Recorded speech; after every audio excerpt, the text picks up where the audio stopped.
Sir ये फरमाइए sir, ये एक तो केस साइफर का है, साथ ही बुशा बीबी का जो केस है ये बहुत सीरियस होता चला जा रहा है। कल मोहम्मद लतीफ़ आ रहा है और ये मुलाजम है, पुराना ख़ानदानी मुलाजम है और ये खावर मनिका साहब के घर भी था। बुशा बीबी ज़ाहिर है वहाँ पे उसी घर में रहती थी और ये दोनों को अच्छी तरह जानता है। इसका जो बयान होगा वो बहुत ही आई ओपनिंग होगा। वैसे बहुत शुक्रिया जी चौधरी साहब। पहली बात तो यह है कि जो पहला केस दायर किया गया था मुफ्ती सईद साहब की तरफ से, जिस तरह से उनको प्लांट किया गया, वीडियो जो उन्होंने रिकॉर्ड की सर्दियों में बनाई गई थी और गर्मियों में वो केस चलाया गया और गर्मियों में वो शो की गई कि अभी की ताज़ा रिकॉर्ड है, तो वो वाज़ह करती है कि ये पहले से वीडियो रिकॉर्ड थी। और जिस तरह से नहीं, मैं रिकॉर्ड किया था उनके साथ, मैं जिसके अंदर और वो सर्दियों में थी और सर्दियों में चली थी, उसी दिन चली। नहीं, गर्मियों में चली, उसी दिन चला। नहीं, और सर मैं खुद चलाया, मैंने वो ये पता है कौन सी जो मुफ्ती साहब ने रिकॉर्ड। हाँ, जो पिछले साल हुई थी। और वो ये तो केस अभी दायर हो रहा है ना, अभी इन्होंने चलाई है।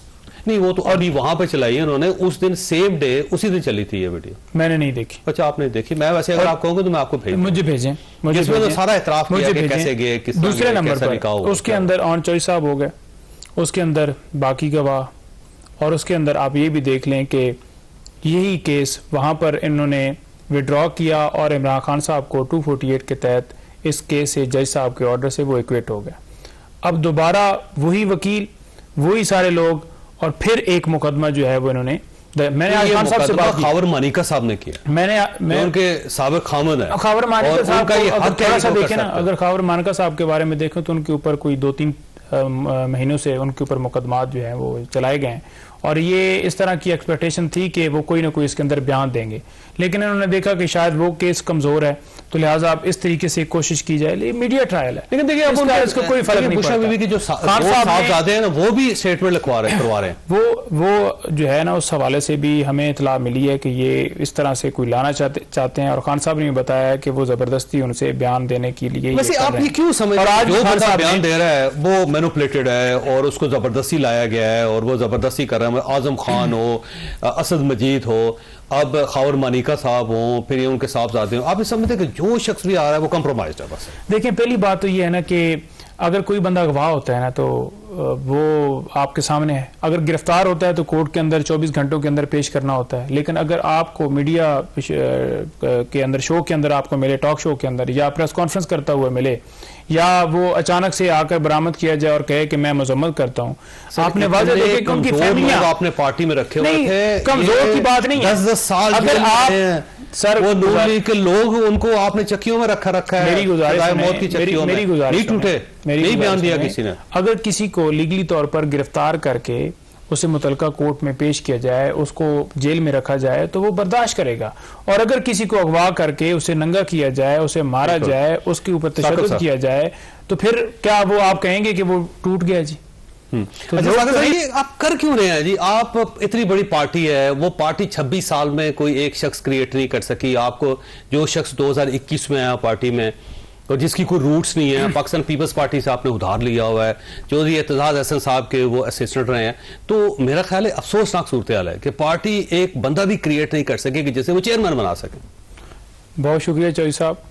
अब मुझे ये नहीं पता कि ये वो आप कह रहे थे ना कि पता नहीं टेढ़ा सवाल है या सीधा सवाल है, लेकिन बात एग्जैक्टली सीधा सवाल बात ये है कि ये हमारा इंटरनल मामला है। इमरान खान साहब ने उनका इंतखाब किया, कोर कमेटी ने उसके ऊपर एंडोर्स किया आज भी और अगले दिन भी।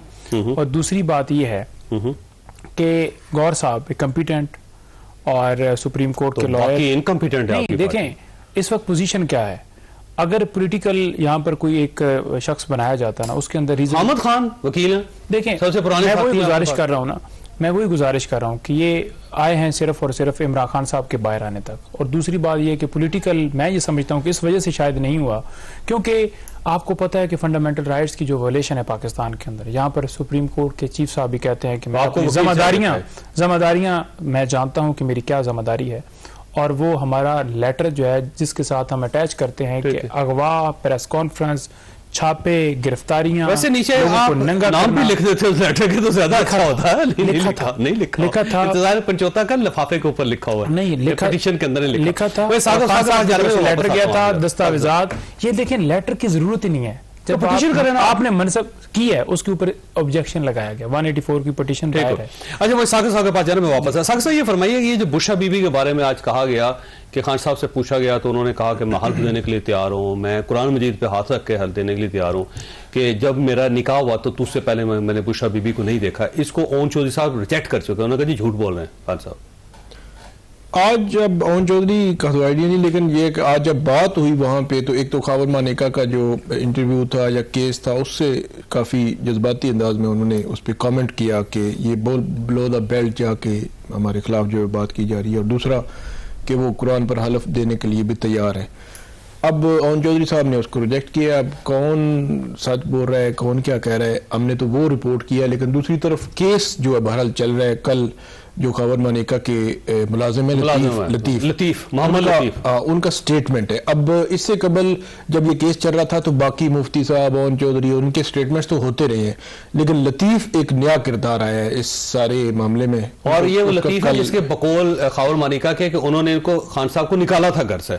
अब उसके जो स्टेटमेंट है उससे अब क्लैरिटी होगी कि वो क्या जो है वो अदालत के सामने स्टेटमेंट देते हैं। वैसे तो पहले एक तारीख थी जिसमें उन्होंने आना था और लतीफ नहीं पहुंचे थे वहाँ। जी, लतीफ जो है वो काफ़ी जज साहब भी वो इंतज़ार करते रहे काफ़ी देर तक, 3:30 बजे तक, तो वो नहीं आए। फिर 3:30 बजे कल की तारीख रख दी गई और कल अब देखना है कि वो आएंगे।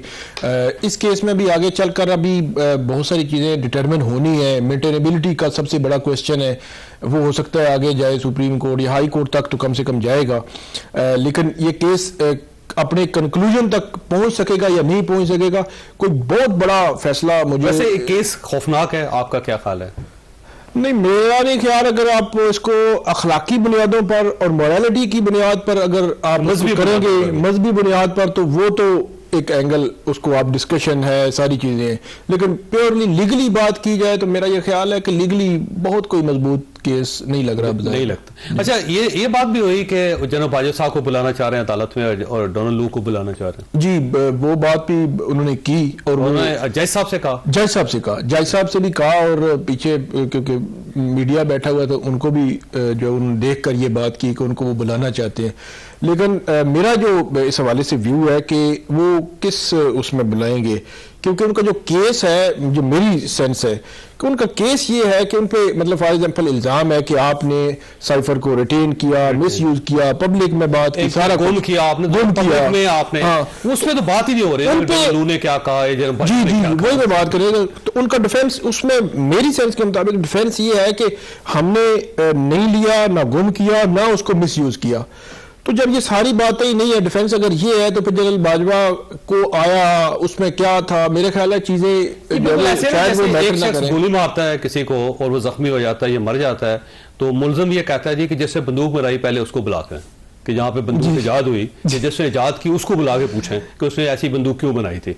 तो ये तो जाहिर है केस नहीं है, केस सही है कि आपने बंदूक चलाई। नहीं, अगर या तो ये मान जाए कि एक साइफर आया था और साइफर को हमने आगे पब्लिक तक पहुंचाया, और अब जो है वो जनरल बाजवा को बुलाते हैं क्योंकि वो एक कॉन्स्पिरेसी का हिस्सा था। ये केस में अगर ये डिफेंस ले तो फिर जनरल बाजवा और डोनाल्ड लू को बुलाना बनता है। अगर डिफेंस ये हो कि हमारा साइफर के साथ ताल्लुक नहीं है, हमने तो बात की प्राइम मिनिस्टर के तौर पर, तो बल्कि खान साहब ये कहा कि वो जो मैंने कागज ले रहा है तो साइफर था ही। जी, बिल्कुल, उनका जो लीगल जो डिफेंस है वो है ये, और दूसरा ये है कि कागज था और कभी भी उन्होंने जो साइफर है उसका मतन डिस्क्लोज नहीं किया। ये डिफेंस है उनका, ये डिफेंस उनका। जब ये और दूसरा उनका डिफेंस ये है कि वो जो साइफर था वो मेरे दफ्तर से गायब हो गया, कौन लेगा मुझे नहीं पता इसका। जी बिल्कुल, वो कहते हैं कि जो आजम खान है वो प्रिंसिपल सेक्रेटरी थे और जो भी वहां पे खतो किताबत हो रही होती है तो उसका उन्होंने देखना था। तो साबित उन्होंने ये दो चीजें करनी, लेकिन वो कहते हैं कि दूसरे उस बंदे को बुला ले जिसने बंदूक ईजाद की।